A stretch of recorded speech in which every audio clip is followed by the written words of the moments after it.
Real estate investor पैसा कहाँ बनाते हैं, हर कोई जानना चाहता है ये बात, राइट। अब पैसा कमाना हर कोई चाहता है, लेकिन रियल स्टेट वाले लोग कैसे पैसा कमाते हैं? देखो, बहुत सारे लोग सोचते हैं कि रियल स्टेट में पैसा सिर्फ प्रॉपर्टी खरीदने और बेचने से ही आता है, लेकिन रियलिटी थोड़ी सी अलग भी है। अगर मैं इंडिया की बात करूं तो फ्लैट से पैसा कमा रहे हैं लोग, कुछ लोग लैंड से, कुछ लोग रेंटल से, कुछ लोग कमर्शियल प्रॉपर्टी से, कुछ लोग सिर्फ इंफॉर्मेशन और नेटवर्किंग के जरिए पैसा बना रहे हैं और बहुत ज़्यादा पैसा बना रहे हैं। सो आज की वीडियो में हम समझेंगे कि रियल स्टेट इन्वेस्टर एक्चुअली पैसा कहाँ बनाते हैं, कौन से सेक्टर में सबसे ज़्यादा वेल्थ क्रिएट होती है और रिच लोग इस गेम में कैसे पैसा कमा लेते हैं। वीडियो को एंड तक ज़रूर देखना, और अगर चैनल पर अभी आए हो तो इसे सब्सक्राइब ज़रूर कर लीजिएगा। चलिए आज का मुद्दा स्टार्ट करते हैं। सबसे पहला आता है लैंड एप्रिसिएशन। सबसे ज़्यादा पैसा बनाते हैं लोग ज़मीन में, क्योंकि ज़मीन जो है ना, वो हमारा इतिहास रहा है कि ज़मीन कभी धोखा नहीं देती। ज़मीन लिमिटेड है, सिटीज़ एक्सपैंड हो रही हैं, पॉपुलेशन बढ़ रही है, इंफ्रास्ट्रक्चर डेवलप हो रहा है और लैंड की वैल्यू दिन प्रतिदिन बढ़ती जाती है। फ्लैट रुक जाएंगे, कमर्शियल फ्लॉप हो जाएंगे, लेकिन ज़मीन कभी भी नहीं रुकती है। फॉर एग्जाम्पल, जैसे कि गुड़गांव का फार्मलैंड लगा लो, नोएडा एक्सप्रेसवे लगा लो, द्वारका एक्सप्रेसवे, जेवर एयरपोर्ट के आसपास जिन लोगों ने भी ज़मीन में पैसा लगाया था ना, उन लोगों ने मैसिव रिटर्न कमाए हैं। जेवर एयरपोर्ट पर जाकर देख लो, जिन लोगों की ज़मीन बेची थी उन्होंने, आज घर नॉर्मल है और करोड़ों की डिफेंडर में वो लोग घूमते हैं। इतना पैसा ज़मीन ने दे दिया उन लोगों को, मतलब लाखों की ज़मीनें खरीदी हैं लोगों ने और वो करोड़ों की हो गई हैं। जो अमीर इन्वेस्टर होते हैं, जो रिच इन्वेस्टर होते हैं ना, वो क्या करते हैं?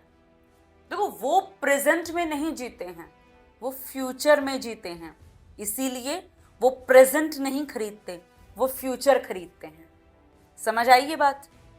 जैसे कि जहां पर मेट्रो आने वाली हो, हाईवे बनना हो, एयरपोर्ट अनाउंस हुआ हो, इंडस्ट्रियल जोन बन रहा हो, वहां क्वाइटली लैंड एक्यूमुलेट कर ही जाती है। लैंड बढ़नी ही बढ़नी है।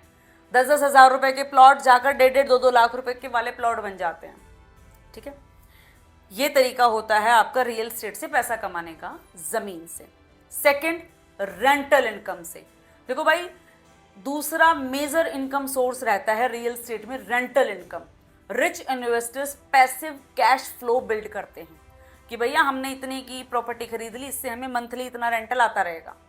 जैसे कि रेजिडेंशियल अपार्टमेंट खरीद लिए, शॉप खरीद ली, ऑफिसेज, वेयर हाउस, या आप मान के चलो जो कोवर्किंग स्पेसेस होते हैं, पीजी बना लेते हैं। पीजी बहुत लोगों की पसंद रहती है, तो इस तरीके से वो लोग monthly rental regular income generate कर लेते हैं अपने रियल एस्टेट। अब डिफरेंस समझो यहाँ पर। मिडिल क्लास क्या होता है पता है आपको? मिडिल क्लास इसी उसमें रह जाता है कि भाई बस मेरी महीने की सैलरी आ जाए, मेरा काम चल जाए, बस। लेकिन जो रिच इन्वेस्टर होता है ना भाई, वो एसेट क्रिएट करता है। वो आप लगा लो कि वो फ्यूचर की सोचता है, जहां पैसा बनेगा ही बनेगा, तो वो उस तरीके से सोचता है। तो ये रिच और मिडिल क्लास, यानी कि रिच और नॉर्मल माइंडसेट के इन्वेस्टर की भी मैं बात यहाँ पर कर रही हूँ कि वो किस किस तरीके से पैसा कमाते हैं। नॉर्मल इन्वेस्टर क्या करेगा? हाँ ठीक है, मैंने ये ले लिया और अब इसको बेचना लगा, तो ये वो। लेकिन जो लॉन्ग टर्म इन्वेस्टर होता है वो बड़ी सोचता है। तो ये इस तरीके से भी जो है अपनी रेंटल इनकम बना लेते हैं रियल एस्टेट के माध्यम से। उसके बाद आता है कमर्शियल रियल एस्टेट।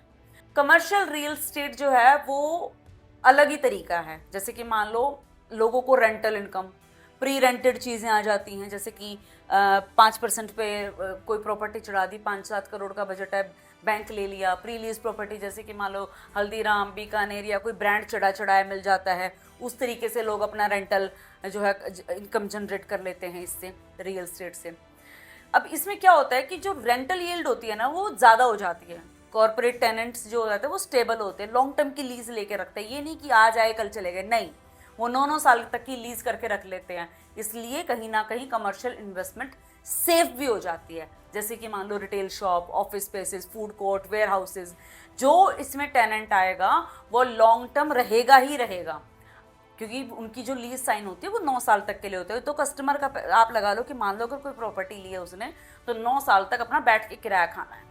स्पेशली जैसे कि एनसीआर में, दिल्ली, अपना नोएडा में, बेंगलोर में, बॉम्बे में या हैदराबाद जैसी बड़ी सिटीज़ में कमर्शियल इन्वेस्टर स्ट्रॉन्ग रिटर्न बना रहे हैं इसी तरीके से। और सबसे बड़ी बात, अगर वो एक सही प्राइस पे चीज़ें पहले खरीद लेते हैं तो उस टाइम पे उनको एप्रिसिएशन भी आएगा, तो आरओआई उनकी हाई हो जाती है काफ़ी। कितनी बार ऐसा होता है कि बहुत पहले की ली हुई दुकानें होती है, फॉर एग्जांपल गुड़गांव की बात करें तो गलेरिया मार्केट है यहाँ पर, हमारे यहाँ पर, उसमें बहुत बढ़िया रेंटल जो है इनकम आ जाती है, तो वो सेफ एंड सिक्योर रहता है। एक होती है रियल स्टेट में एक टर्म होते हैं डिस्ट्रेस डील्स। डिस्ट्रेस डील में क्या होता है भाई, जो स्मार्ट इन्वेस्टर होते हैं ना, वो मार्केट के क्रैश में पैसा बना देते हैं। जैसे कि मान लो कोई बहुत बढ़िया लुक्रेटिव, मान लो कोई बहुत बढ़िया प्रॉपर्टी है और बंदे के पास अगला पैसा देने का नहीं है और इन्वेस्टर एग्जिट करना चाहता है, तो पहले उसने सारा काट पीट के सारे डिस्काउंट कर करा के उसने पहले डील बनवा रखी थी, लेकिन अब प्रॉपर्टी का प्राइस बढ़ गया, लेकिन उसको किसी इमरजेंसी की वजह से एग्जिट करना पड़ गया। तो वहां पे अगर कोई दूसरा इन्वेस्टर कूदता है, दूसरा इन्वेस्टर अगर कोई उसमें इन्वेस्ट करना चाहता है, तो वो उसी रेट पर थोड़ा बहुत उसको प्रीमियम देकर वो प्रॉपर्टी उससे बाय कर सकता है, जिस तरीके से उसको एक तरीके से डिस्ट्रेस डील मिल जाती है। फिर चाहे मार्केट स्लो हो चाहे तेज हो, उसका फर्क नहीं पड़ता। कई बार ऐसे है ना कि बहुत पैसे वाले जो लोग रहते हैं, जो रिच माइंडसेट के इन्वेस्टर होते हैं ना, वो बाजार में इस तरीके की डिस्ट्रेस सेल भी ढूंढते हैं कि भाई बता दो अगर किसी को पैसा वैसा चाहिए तो हम प्रॉपर्टी ले लेंगे। तो कई बार क्या होता है कि अब जैसे मंदी चली हुई है अब हर जगह पे, लेकिन कुछ लोग ना इस मंदी का फायदा उठाएंगे, वो डिस्ट्रेस डील ले लेंगे, वो अपनी भाई मेरा ये ऑफर है और मैं तो इतने में लूंगा, देना है दो, नहीं लेना है दो, मतलब, तो अकड़ में रहता है। तो अकड़ में आने की वजह से क्या होता है कि बढ़िया प्रॉपर्टी कई बार उसको मिल जाती है। तो ये भी इस तरीके से भी रियल एस्टेट में अमीर लोग पैसा कमा लेते हैं। लेकिन जो नॉर्मल बंदा होगा ना, वो सोचेगा कि अरे यार यही डूबा पड़ा है, मैं ले लूंगा तो कहीं मुझे ऐसा ना हो जाए, ये वो फलाना, कई तरीके के दिमाग लगाते हैं। तो उस तरीके में क्या होता है कि जो एक नॉर्मल मिडिल क्लास आदमी होता है वो उस तरीके वो सोचता है कि पंगे में मैं पैर नहीं दूंगा, लेकिन रिच लोग इस टाइम पे फायदा उठा लेते हैं। अब बात आती है प्री लॉन्च और अर्ली एंट्री की। बहुत सारे इन्वेस्टर ऐसे होते हैं भाई जो प्री लॉन्च में अर्ली स्टेज पर एंट्री करते हैं। जैसे कि मान लो कि कोई प्रोजेक्ट आना है और मान लो कि वो बहुत बढ़िया लोकेशन पर आता है और लॉन्च प्राइस बहुत कम आ गया भाई, क्योंकि अभी तो बिल्डर ने सिर्फ स्टार्ट करा है, कि कोई ऐसे कुछ खास उसका कंस्ट्रक्शन नहीं हुआ है, कोई ऐसी डिमांड नहीं बढ़ी है, तो वो अपना उस रेट पर जो है प्रॉपर्टी खरीद लेते हैं और टाइम के अकॉर्डिंग अपना पैसा बढ़ा लेते हैं। ठीक है, अब इस टाइप में क्या होता है कि टाइम टू टाइम वहाँ का इंफ्रा भी स्ट्रॉन्ग हो गया, डिमांड भी बन गई, तो इस तरीके से वो लोग एप्रिसिएशन ले लेते हैं। लेकिन इस टाइप में भाई ऐसा नहीं है कि ले लिया और स्मार्ट इन्वेस्टर बन गए और अमीर तो डूबते ही नहीं है, नहीं, गलती कई बार वो भी कर देते हैं, क्योंकि हर प्री लॉन्च सेफ नहीं होता है ना। प्री लॉन्च में बहुत सोच समझ के आपको रिस्क लेना चाहिए। कई बार ऐसा होता है कि भाई बिल्डर का माल ही नहीं बिका, बाद डिमांड ही नहीं आई इतनी, चेक ही नहीं उठे उतने, इधर वो बंदा लेकर बैठ गया, तो वो फंस जाता है। तो ऐसे में क्या होता है, सबसे पहले तो आपको ये देखना पड़ेगा कि ये प्रोजेक्ट बाकियों से अलग कैसे है ना। अगर मैं इस रेट पर लेता हूँ तो मार्केट क्या कहती है, यहाँ का रीसेल वैल्यू क्या है, तो इन चीज़ों को देखकर अगर हम करेंगे तो हम क्या, मतलब जो पैसे वाले अमीर लोग करते हैं वो इस तरीके से करते हैं, इस टाइप की डील्स वो उठा लेते हैं। अब आती है रियल एस्टेट की नेटवर्किंग। देखो भाई, हिडन ट्रूथ बताती हूँ आज मैं आपको, कई इन्वेस्टर सिर्फ प्रॉपर्टी के जरिए नहीं, नेटवर्किंग के जरिए भी पैसा कमा लेते हैं, और ये बात सिर्फ आपको मेरी इस वीडियो के माध्यम से पता लगेगी। देखो, है ना, देखो भाई क्या होता है कि कुछ इन्वेस्टर्स क्या करते हैं, ज्वाइंट वेंचर कर लेते हैं अपने। जैसे मान लो मेरा 1 करोड़ रुपए का ब्योत है भाई, तो मैं क्या करूँगी, अपने जैसे 3-4 लोग देख लेती हूँ, है ना। तो 3-4 लोग अगर मैंने देख लिए तो मैं क्या करूँगी कि भाई, मतलब इस तरीके की मैं कोई किसी एक प्रॉपर्टी में जाऊँगी और वहाँ पर ऐसे लोगों की 4-5 लोगों को ले जाके उस प्रॉपर्टी में जाऊँगी और वहाँ पर बिल्डर से मैं बहुत ही लुक्रेटिव डील मांग सकती हूँ अपने लिए। उसमें क्या होगा कि बिल्डर से मेरे कनेक्शन होने चाहिए, उन लोगों के साथ मेरे अच्छे ट्रस्टवर्दी रिलेशन होने चाहिए। तो ऐसे में कई बार जो है इन्वेस्टर हैं वो 4-5 इन्वेस्टर मिलकर जब इन्वेस्टमेंट करते हैं तो कई बार वो काफ़ी लुक्रेटिव डील्स निकाल लाते हैं इस तरीके से। जैसे लैंड भी खरीद लेते हैं, प्लॉट्स बल्क में उठा लिए, तो ये चीज़ें करते हैं। लेकिन अब इस चीज़ों में क्या होता है भाई, सबसे बड़ी बात जो ये जो मोटे मोटे जो बड़े बड़े इन्वेस्टर होते हैं ना, ये इंफॉर्मेशन होती है इन लोगों के पास, इंफॉर्मेशन इनकी पावर होती है। यूं यूं यूं यूं टिप्स पे इनके पास आप लगा लो, हर चीज की नॉलेज होती है, कहाँ क्या आ रहा है। इवन कई जगह का तो ब्रोकरों को भी नहीं पता, जो बड़े इन्वेस्टर्स को पता होता है। तो जो बड़े इन्वेस्टर्स होते हैं ना, वो बाजार में, रियल स्टेट के बाजार में आम लोगों से पहले अपॉर्चुनिटी को ग्रैब कर लेते हैं। मार्केट में चीजें बाद में आएंगी, वो भाई साहब पहले ही खरीद खराद के डील बना चुके होंगे।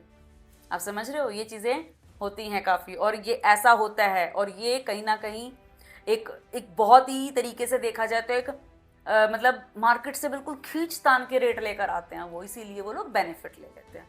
अब मैं बताती हूँ आपको इस वीडियो का सबसे important part, that is biggest secret. अब देखो, सबसे बड़ा पैसा एप्रिसिएशन और लेवरेज के कॉम्बिनेशन से बनता है, ठीक है। फॉर एग्जाम्पल ले लेते हैं, अगर मान लो आपने प्रॉपर्टी ले ली 20 लाख रुपए की, बैंक से ले लिया 80 लाख रुपए का लोन, तो 1 करोड़ की प्रॉपर्टी बाय कर लिया, ठीक है, कि भाई मेरे पास तो 20 लाख रुपए पड़े हैं ये, और लोन मैंने ले लिया, तो मेरे को तो 1 करोड़ रुपए की प्रॉपर्टी मैं ले ली। अगर प्रॉपर्टी 1.5 करोड़ की हो जाती है तो भाई ग्रोथ आपकी बढ़ी और एप्रिसिएशन आपको मिल गया। इसी को लेवरेज पावर कहते हैं। यहाँ पर क्या होगा, मुझे बेनिफिट मिल गया कि मैंने रेट भी ढंग का ले लिया, पैसे मैंने कम दे रखे और मैंने लोन उठा ली, तो मुझे इसमें तो वही बात है ना, वो सारे हाथ घी में है, ये वाली चीज़ हो जाती है। तो आपको ये बात समझनी होगी कि रियल स्टेट के इन्वेस्टर पैसा कहाँ बनाते हैं। क्या बताया मैंने, लैंड एप्रिसिएशन में, रेंटल इनकम में, कमर्शियल प्रॉपर्टी में, डिस्ट्रेस डील में और अर्ली इन्वेस्टमेंट में। समझ गए आप। तो ये चीज़ें अगर आप समझ जाएंगे तो आप भी अमीरों की तरह जो है वेल्थ क्रिएट कर लेंगे, और आपका माइंड भी कहीं ना कहीं वो शार्प माइंड बन जाएगा जिस तरीके से ये अमीर लोग पैसा कमाते हैं। तो भाई आप बताओ अब कि अगर आपके पास 2 करोड़ रुपए आ जाए तो आप कहाँ इन्वेस्ट करोगे, रेजिडेंशियल में, कमर्शियल में या प्लॉट में, क्या लेना आप पसंद करोगे ये बताओ। और अगर आप कुछ लोगे तो ये ज़रूर बताना कि इंदु मैडम की वीडियो से आपने क्या सीखा कंक्लूजन में ज़रूर। तो एनीवेज मिलते हैं हमारी दूसरी वीडियो में, और हाँ, कमेंट बॉक्स में ज़रूर बताना कि वीडियो कैसी लगी, और हाँ, अब तक बने हुए तो सब्सक्राइब ज़रूर कर लीजिएगा। Thank you so much.